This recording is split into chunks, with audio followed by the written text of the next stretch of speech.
Bonjour à tous, j'espère que vous allez bien. Le deuxième épisode de la série Le livre de Boba Fett est arrivé le 5 janvier sur Disney+, et je vous propose de découvrir mon avis sur celui-ci ainsi que mon analyse aujourd'hui. Avant de commencer, sachez qu'il y aura une partie sans spoiler et une partie avec spoiler. Mais ne vous inquiétez pas, vous serez prévenus avant que je passe au spoiler et vous avez aussi un chapitrage. Sur ce, débutons avec la partie sans spoiler. Cet épisode est encore mieux que le précédent. Il est certes plus long que le premier, mais il garde pour autant un très bon rythme. On a cependant plus de passé que de présent cette fois-ci, mais je pense que c'était nécessaire pour faire avancer l'histoire. Et ça ne me surprendrait pas d'ailleurs que le troisième épisode se concentre beaucoup plus sur le présent cette fois-ci, voire qu'il ne se déroule que dans le présent. Par ailleurs, l'épisode est aussi magnifique visuellement que le précédent, et les scènes d'action sont spectaculaires.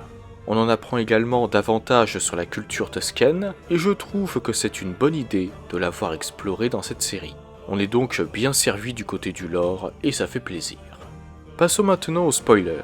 Si vous n'avez pas encore vu l'épisode, je vous conseille de quitter la vidéo. Je te passe la main, Gandalf. Après avoir récupéré, Boba Fett découvre que Mok Chase, le maire de Mos Espa, est apparemment responsable de la tentative d'assassinat à son encontre. Les assassins font d'ailleurs partie de l'ordre du Nightwind, un groupe opérant au sein de l'espace Hutt. Il semble donc plus probable que ce soit les Hutt qui aient cherché à éliminer Boba Fett et non Mok Chase. Mais qui sait, peut-être qu'il travaille avec eux. Quoi qu'il en soit, malgré son impertinence, l'Itorien lui conseille de se rendre au sanctuaire de Garsa. Et c'est là que Boba Fett croise la route de jumeaux Hutt, un frère et une sœur qui revendiquent le territoire de Jabba, leur défunt cousin, et qui sont prêts à tuer Fett si nécessaire. Cette révélation fait d'ailleurs référence à la trilogie Riposte qui nous expliquait que, après la mort de Jabba, les Hutt n'avaient pas encore décidé qui allait occuper le trône de ce dernier. C'est également lors de cette scène qu'un Wookiee à la fourrure noire fait son apparition, et pas n'importe quel Wookiee puisque sa première apparition remonte à la série de comics Dark Vador de 2015. Je parle d'un Wookiee qui a affronté Obi-Wan Kenobi et plus tard Chewbacca, Krrsantan le Noir. Ce personnage a ainsi fait sa toute première apparition dans une série en prise de vue réelle. Son apparence est d'ailleurs très fidèle à celle des comics, il a même sa cicatrice. Si vous ne connaissez pas Krrsantan le Noir, sachez que c'est un Wookiee chasseur de primes et un ancien gladiateur. On parle même de la crème des chasseurs de primes, puisque Boba et lui étaient les meilleurs chasseurs de primes de Jabba. J'espérais que ce personnage apparaîtrait un jour dans une série, et cela me semblait plus probable que ça arrive dans le livre de Boba Fett. C'est désormais chose faite, donc, comme dirait Obi-Wan, un vrai plaisir. En tout cas, si Fett et Krrsantan devaient s'affronter dans la série, nous aurions sans doute un face-à-face explosif. Du côté du passé, qui nous est une nouvelle fois montré grâce au spa tatooinien, nous découvrons que la tribu de Tusken ne traite plus Fett comme un prisonnier et l'entraîne à se battre avec un bâton. Mais voilà que les problèmes arrivent. Un train appartenant aux Pike tire sur les Tusken lors de sa traversée du désert. Boba Fett va donc prouver une nouvelle fois sa valeur. Avant de s'attaquer au train, Fett va d'abord se rendre à la station Tosh. Se trouvant à proximité de la ville d'Anchored, la station Tosh était un relais qui fournissait les fermes d'humidité en énergie et servait d'atelier de réparation pour les véhicules.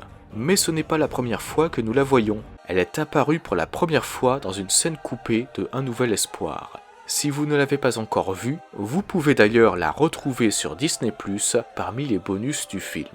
Mais ce n'est pas tout, car deux personnages apparus dans l'épisode étaient présents dans la scène coupée. Camille Marstrap et son petit ami Lace Loneosner, deux amis de Luke Skywalker. Voilà donc un bel hommage à Un Nouvel Espoir. Après s'être débarrassé des Nikto, Boba Fett ramène leur speeder à sa tribu. Les Tusken sont d'abord hostiles envers les speeders, ils n'apprécient pas les machines, mais Fett leur apprend rapidement comment les piloter. Au passage, dès que j'ai vu ça, j'étais sûr que ça allait devenir un gif. La scène du train quant à elle m'a beaucoup plu, et le droïde pilote m'a bien fait rire. À partir du moment où il ne contrôlait plus rien, il a juste quitté le train. Les rats quittent le navire. Il est d'ailleurs parti comme une araignée, à l'image de Grievous dans La Revanche des Sith. Ce que j'apprécie aussi dans cet épisode, en ce qui concerne son passé, c'est que Boba nous prouve qu'il est un meneur d'hommes. Certes, quand il était jeune, il était à la tête de son propre syndicat de chasseurs de primes, la Griffe du Krayt, mais pendant la trilogie originale, et même avant, Fett travaillait en solo. Le voir se démener pour améliorer la vie d'une communauté, la sienne désormais, fait plaisir à voir. Il n'a pas perdu son esprit d'équipe.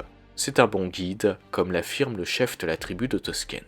En parlant de communauté, Fett devient un membre à part entière de la tribu dans cet épisode. Grâce à un lézard provoquant des hallucinations qui le guide jusqu'à un arbre, Boba Fett revient avec une de ses branches. Une branche qui lui permettra de créer son propre bâton Gaderfi. Les Tusken ont même un atelier pour s'en occuper.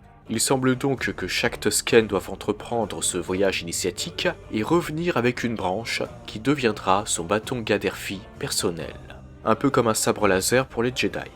Quant à la tenue que Boba avait dans The Mandalorian avant qu'il ne récupère son armure, ce sont les Tusken qui lui ont offerte. On comprend mieux pourquoi il y est autant attaché et pourquoi il l'a gardée, même après avoir retrouvé son armure. Ce que nous avons appris sur la culture Tusken est donc pour moi le gros point fort de cet épisode. Le guide lézard, les 2 arbres au beau milieu du désert, la création du bâton Gaderfi, le fameux melon noir dont le lait leur permet de s'hydrater et la danse autour du feu. À part cela, et je terminerai là-dessus, le chef de la tribu explique à Boba qu'il y a de nombreuses tribus Tusken. Depuis la sécheresse, et donc depuis que les océans se sont asséchés, la tribu de la Syrie se cache, mais d'autres tribus ont survécu en tuant. En effet, Tatooine n'a pas toujours été ainsi. Autrefois, cette planète avait des forêts et des océans, mais pour une raison inconnue, elle est devenue un jour un immense désert.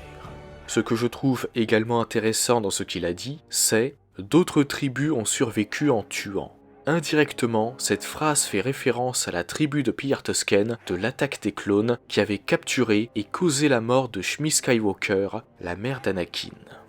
Voilà tout ce que j'avais à dire sur ce 2e épisode de la série Le Livre de Boba Fett. Un épisode dans lequel le passé prédomine, mais qui n'en demeure pas moins très plaisant à suivre. Comme je l'ai dit dans la partie sans spoiler, je trouve même que c'est une bonne chose, à condition bien sûr qu'on passe plus de temps dans le présent dans le prochain épisode. En tout cas, de votre côté, n'hésitez pas à me partager votre avis sur cet épisode. Si vous avez des théories ou des prédictions, n'hésitez pas également à m'en parler en commentaire. C'est avec plaisir que j'en discuterai avec vous. Sur ce, je vous souhaite une excellente journée ou une excellente soirée, que la force soit toujours avec vous, et moi je vous dis bye. Merci à toi d'avoir visionné cette vidéo. Si elle t'a plu, n'hésite pas à la liker et à la partager. Cela permet de soutenir la chaîne. En outre, si ce n'est pas encore fait, tu peux t'abonner et activer la cloche des notifications pour être au courant de la sortie de toutes mes futures vidéos. Sur ce, que la force soit avec toi, à jamais.